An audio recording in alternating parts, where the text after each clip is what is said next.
So hey boys and girls, how's everybody doing? Q here. Another beautiful day here in South Carolina. And as you can see, I am riding my 2015 Honda Valkyrie. Love this bike, but I'm selling it. So am I crazy? Well, let's find out. So the first thing you might notice here is that I have this little shorty windscreen on here. I actually have the full OEM windscreen, but it's very tall, very large, and you have to look through the screen. And I've discovered that, contrary to what you might think, sometimes a smaller screen actually gives you a quieter ride. Because if you have a full face helmet, the air flows around that helmet very nicely if you're in the wind. And sometimes if you have the full screen, the air whipping over the top of that can create buffeting. And it's actually a very, very pleasant ride. Plus, you know, on a hot day, or even just a warm day, boy, that air sure feels good. So this is just an inexpensive windshield extender. I just unscrewed the large OEM windshield, screwed this baby on, and this feels wonderful. To sell the bike, of course, I'm including the OEM windscreen with the bike. So what do I like about this bike? Well, it's powerful, it's comfortable, it's big, it's got that flat six Goldwing engine in it, it's got gobs of torque, and it's got real presence on the road. You know, it's stable. Semi-trucks are not going to blow you around. It's just it's a serious muscle cruiser, and it's been a ball to own. So why have I sold it? I've actually sold it. I've taken a deposit on it, and I believe the gentleman's going to come down from, where's he coming from? New Jersey, I think, to ride it home in a few days. But so why did I sell it? Well, because I decided I want to do some serious miles. And while you can do serious miles on this bike, you know, it doesn't have cruise control, it doesn't have heated grips, it doesn't have an electrically adjustable windscreen, it doesn't have electrically adjustable suspension. You know, there's all this tech that's out there now, and frankly, all that tech adds up to comfort. And I've done some big miles before. You know, I rag on Harley Davidson and I complain about their 1930s technology at $2,200 prices, you know. But I rode from Connecticut to Park City, Utah, and then up to the 75th Sturgis in 2015. And then home, I came home across must have been the Dakotas or blah, blah, blah. But anyway, through the Upper Peninsula of Michigan and then back down. Great trip. It's like a 6,000-mile trip on my 2012 Harley Davidson Street Glide.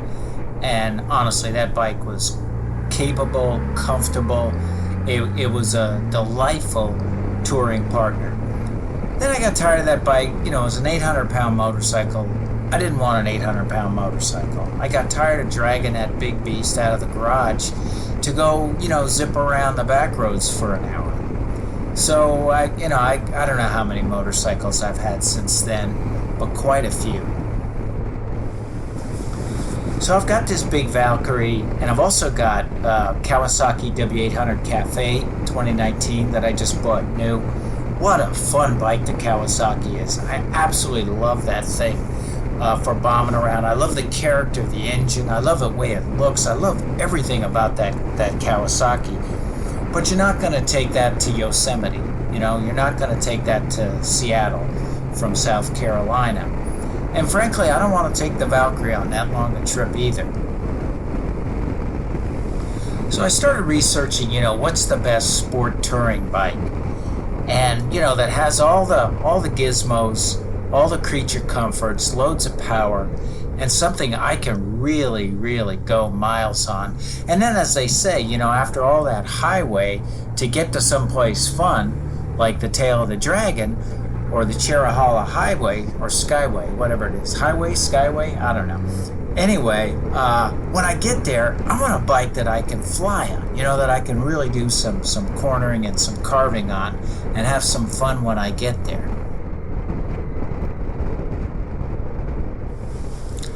Now, of course, BMW has $20,000, $30,000 motorcycles that'll fit the bill. There's the Ducati Multistrada, there's a lot of bikes. But I don't want to spend $30,000 on a motorcycle. That just doesn't make any sense to me. And even a used one, the used ones are plenty expensive. Plus, I shy away from a motorcycle where there isn't going to be good dealer support. And if I do find a dealer that can fix the damn thing, they're going to charge me through the nose. Not because they're corrupt or evil, necessarily, but because those bikes are difficult to work on. Parts are expensive, tons of body work, everything's very technical. Those bikes are not cheap to maintain. So I'm doing my research, and what bike keeps coming up that everyone loves? You love it, your sister loves it, your mom loves it, your dad, everybody loves the Yamaha FJR 1300. And they're on their fourth iteration of that bike, I think. In what year? I don't know, like 2016, I think they went to a 6-speed. 2013 to 2016, I think, is Generation 3. It still had the 5-speed. But it's got all the electronics. It's got the sharp looks. It's a big, comfortable, powerful touring machine with all of the goodies.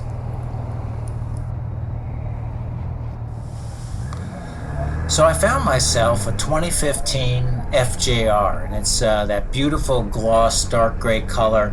It's got some miles on it. The one I'm buying has 16,800 miles on it, I think, and it was just under $10,000. I put this Valkyrie for sale. Man, I had offers immediately. The dealership that I'm buying the FJR from wanted the Valkyrie. Valkyries, boy, they're rare. They only made them in 2014 and 2015, this generation. And, they're just going up in price. They're not going down. But still, first of all, I want to get on to the next thing. But I want that bike that I can just tear up America on. Because I'm going someplace. So that's what I did. I got a buyer for this Valkyrie. He's going to come down in a week or so and ride it home to New Jersey. And I got the FJR being shipped to me. And gosh, I'm excited. I couldn't be happier. Am I crazy for selling the Valkyrie? Yeah, I am. But I did have the pleasure of owning and riding this thing, put a couple thousand miles on it, and I'll be sorry to see it go. I'd keep it if I could, but man, I'm excited about that FJR. So that's my story. Leave me a comment if you think I'm nuts or if you understand what I'm about here. I'd be happy to hear your comments. Oh, let's see, I gotta punch in my secret code here. And so that's it, guys. I don't know where I'm gonna go. I'd love to do Yosemite. I'd love to go to the Key West, Key Largo. Baby, why don't we go? I'm going someplace. Probably start out headed back to Tennessee, tail of the Dragon Country. That might be a good ride. I'd love to see the Florida Panhandle. Never been down that way before. It's gonna be fun. So FJR is coming. The Kawasaki got repaired. That's a whole saga all by itself. But the Kawasaki is back at home on my front porch, and that's about it, guys. Thanks for coming along.